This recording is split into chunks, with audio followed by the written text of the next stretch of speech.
investigasyon ng News 5. Lumarga na kanina sa Maynila ang jeep ni dating Pangulong Joseph Estrada.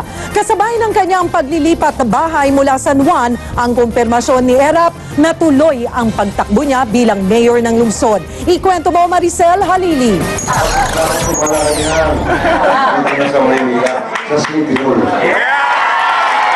Tatakbo siya sa pagka-mayor ng Maynila sa 2013 elections.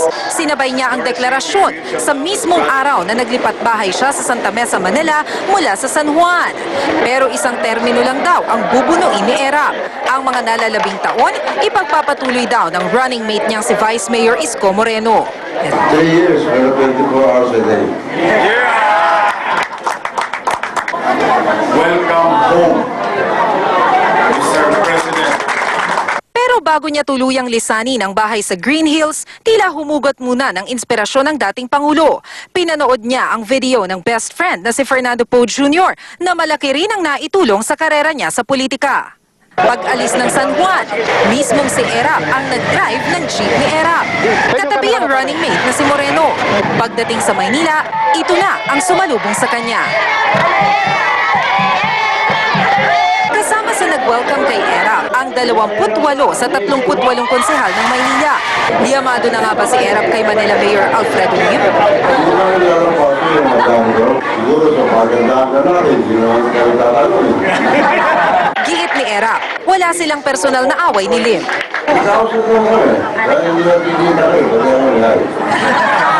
Para naman sa kampo ni Lim, hindi raw banta sa kanila si Erap. Wala kaming kabak-kabak eh. Kumbaga sa continuous lang ang serbisyo namin sa mga tiga-Manileño.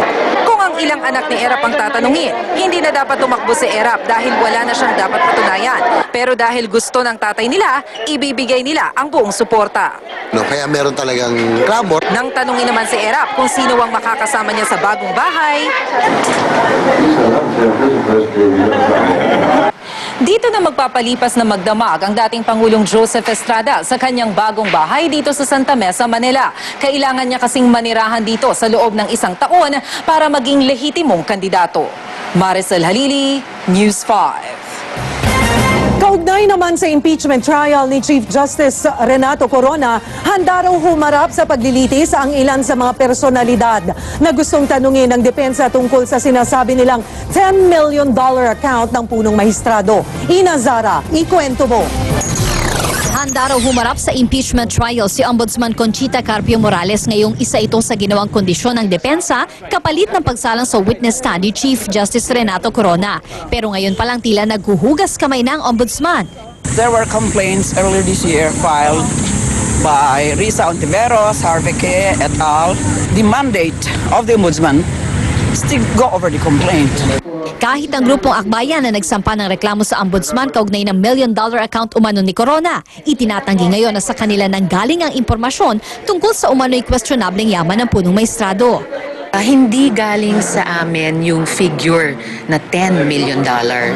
Dahil natanggap na niya ang supina ng korte, tumanggi nang magpa-interview si Harvey Ken ng Kaya Natin To Movement. Personal siya nagsumite kay Impeachment Presiding Officer Juan Ponce Enrile ng mga dokumentong magpapatunay raw na may aabot sa $10 milyon sa bangko si Corona. Ayon sa kanyang tagapagsalita, sa korte na lang magpapaliwanag si Ke.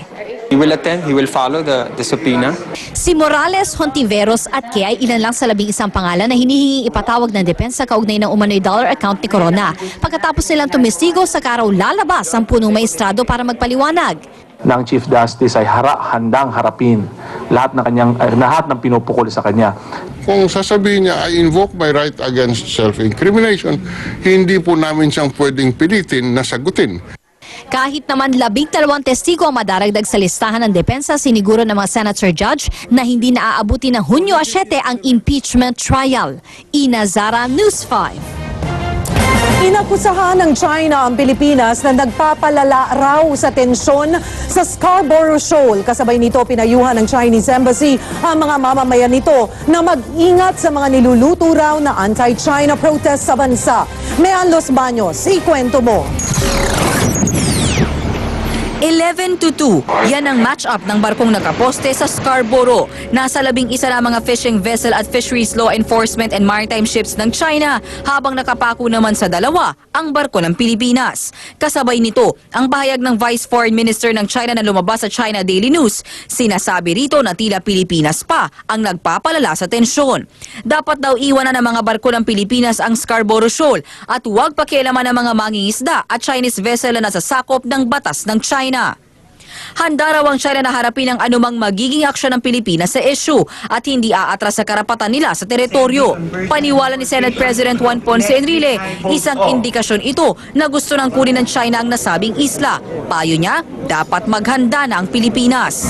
Nagiging grabber na ang China. We prepare. We better buy war equipments. Patuloy namang umaasa ang Department of Foreign Affairs na tutulong ang Amerika sa Pilipinas sa ilalim ng Mutual Defense Treaty. Pero ang palasyo, kumpiyansang madadaan pa rin sa diplomasya ang gulo. So far, we have not done anything to provoke. And the instruction from the President is very clear. We do not wish to escalate tensions. Pero ang Chinese Embassy nagpalabas na ng safety alert para sa mga mamamayan nito sa Pilipinas dahil sa mga nakaambaraw na malawakang protesta laban sa China. Habang tumitindi naman ang tensyon, nawawmali ang isang Chinese anchor. Kalat na sa internet ng aksidenteng ideklara ng anchor ng China Central Television o CCTV na teritoryo ng China ang Pilipinas. Kagad naman siyang nagsorry at nilinaw na ang Huangyan Island o Scarborough Shoal ang tinutukoy niya. Mean Los Baños, News 5.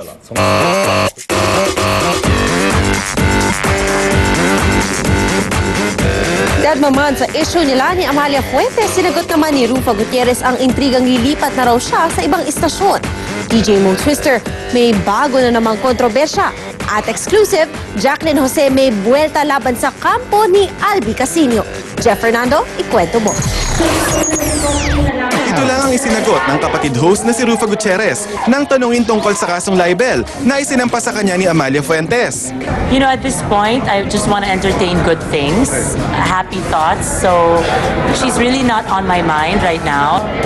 Itinanggi rin ni Rufa ang balitang lilipat siya ng network matapos makitang mag-promote ng bago niyang pelikula sa ibang istasyon. Well, gusto kong pasalamatan si Sir Percy ng TV5 at pinagbigyan niyang request ng Regal Films para makapag-promote sa Suspended ng 2 linggo si Mo Twister at ang 2 pang DJ ng Magic 89.9. Agad kasing kumalat sa internet na may sex tape daw ang pop star na si Charisse matapos itong pag-usapan sa radio show nila ni Mo Twister. Naghamon tuloy sa Twitter si Charisse na magharap sila ni Mo Twister ng personal. Agad namang nagsorry si DJ Mo sa kanyang Twitter account. Inamin niyang naging immature sila sa pagtalaki ng issue na hindi naman totoo. Naglabas ng sama ng loob si Jacqueline Jose sa News 5 sa isyong may kinalaman daw ang kanyang anak na si Andy Eigenman sa pagkakabugbog ng aktor na si Albi Casino sa isang bar nung Sabado. Sino silang dumating dito sa mundo? Para ganunin yung anak ko, di ba? Triple daw ang sakit na nararamdaman ni Jacqueline dahil iniwanan ni Albi si Andy nang magbuntis ito. Itong lalaking ito, matapos siyang iniwan, pinabayaan mag-isang magbuntis, manganak, etc. Makikita niya at one point, titingnan pa siya ng masama at mumurahin siya. So, nasabuyan niya ng wine. Yun ang maiinis ka. Ako nga hindi wine ang isasabog sa kanya. Tingin pa ni Jacqueline, pakana lang daw ito ng kampo ni Albi para harangan ang pagsikat ni Andy. Tumangging magsalita ang kampo ni Albi tungkol sa issue. Jeff Fernando, News 5. Seryosong usapin ang nangyaring away sa NAIA noong linggo pero hindi pa rin napigilan ng ilan na gawin itong katatawanan sa internet.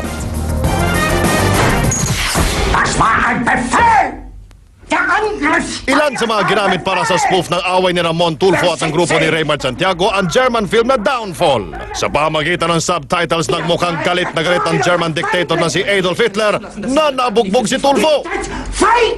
Di na makapalag ang mga opisyal ni Hitler nang magwala ang diktador.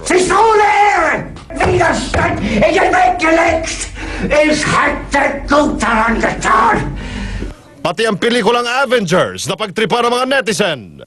Nagkaroon din ng poster para sa 4-on-4 na bakbakan na Thrilla in NAIA. Sa red corner, andyan ang Tulfo Brothers. At sa blue corner, ando naman ang Santiago Brothers. Pero dahil kulang na isa, sinama na rin na matapang na si Senador Miriam Santiago. Umiksya na rin si Mon Tulfo, Raymart Santiago at Claudine Barreto sa Street Fighter at Ultimate Fighting Championship. Hirit tuloy ng iba, talaga namang it's more fun in the Philippines. At yan po ang 45 minuto ng maaksyong balita. Mga balitang pundasyon ng matalinong opinyon at konkretong solusyon. Saan man, kailanman, kapatid, higit sa balita, aksyon.